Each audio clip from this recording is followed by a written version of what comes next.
social peut afficher 1,7 milliard d'abonnés. Il inquiète sur son pouvoir d'influence et il finit bien sûr par intéresser tout le monde. Et l'Église catholique fait partie de ces acteurs qui entendent s'adresser sur TikTok à ce jeune public en tentant d'utiliser ces codes. Avez-vous déjà croisé Sœur Albertine ou Père Gaspard sur les réseaux sociaux?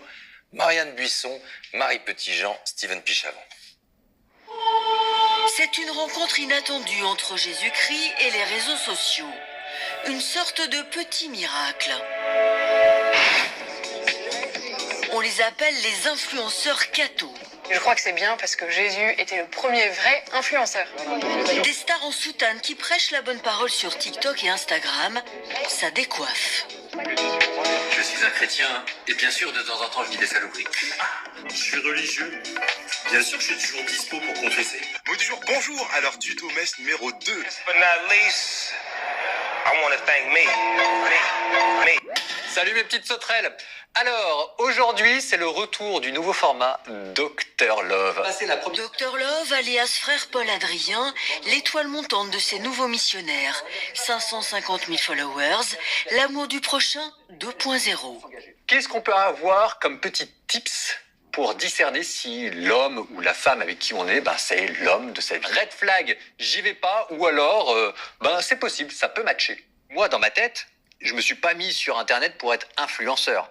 Moi, dans ma tête, je reste le bon vieux moine, et moi, j'étais un moine prêcheur. Le prêtre dominicain prêche désormais à coups de punchline. Aujourd'hui, c'est le retour. Est-ce que vous allez vous emmerder ou pas tout le reste de votre vie? C'est important, vérifiez ça. Ça remet la religion à l'intérieur de la vie quotidienne des gens. Pour l'Église, c'est aussi le moyen de rassembler les brebis égarées à l'heure où le nombre de pratiquants diminue. Mais qu'en pensent les fidèles?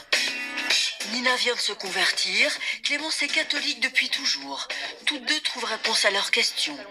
Existentielles ou pas? Voilà, il va t'expliquer est-ce que c'est péché d'aller au bar et de finir complètement torché sous la table. Est-ce que c'est péché ou pas? Je trouve ça beaucoup plus ludique plutôt. Je dirais plutôt ludique que d'ouvrir un catéchisme et de chercher des réponses aux questions. Il y a beaucoup d'influenceurs qui interrogent des gens et qui le filment et qui le postent sur les réseaux.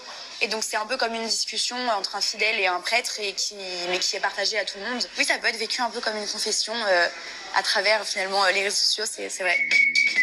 Un virage numérique vu d'un bon œil par l'Église, à condition de rester dans la ligne officielle. Frère Benjamin, directeur des études d'un collège catholique, filme ses vidéos depuis l'église de l'établissement. Mot du jour, bonjour. Alors aujourd'hui, regardez, je suis dans un nouveau petit contexte.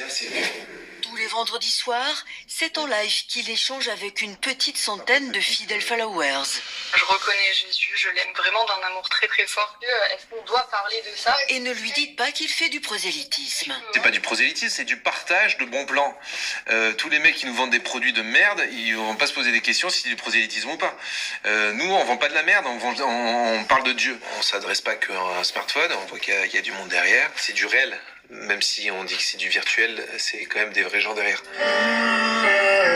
Chaque live se termine par une prière en musique.